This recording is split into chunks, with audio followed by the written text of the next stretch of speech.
Sa pool sa CCTV ang panloloob ng kawatan sa isang apartment building sa Quezon City. Ang sospek nakasalubong pa ng isa sa mga biktima bago gawin ang pagnanakaw. Nasa frontline ng balitang yan si Ian Suyu.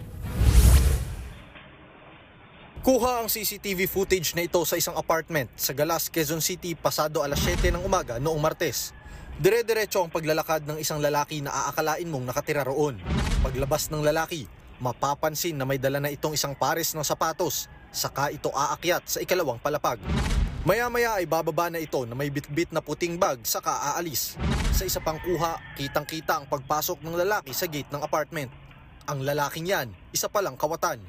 Sa panayam ng News 5 sa isang biktima, nagulat na lamang siya nang mabalitaan na kasama ang tinutuluyan niya sa pinasok ng kawatan.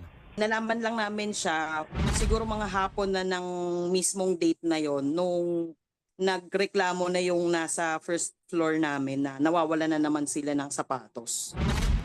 Nakuha umano sa mga unit ang mga mamahaling sapatos at helmet na nagkakahalaga ng nasa 20,000 pesos. Bago ang pangyayari, nakasalubong umano ng biktima ang kawatan bago nito gawin ng illegal na gawain. Alam niya na yung placing siguro nung CCTV nung time na yon kaya medyo nakayuko siya and then nakakap. Nai-report na raw ng biktima sa mga otoridad ang pagnanakaw. Inaalam na rin daw kung residente ba o dayo lamang sa lugar ang suspect. Nagbabalita mula sa frontline, Ian Suyu, News 5. Mga kapatid, Andre Felix po. Iba na ang may alam at may pakialam sa panahon ngayon.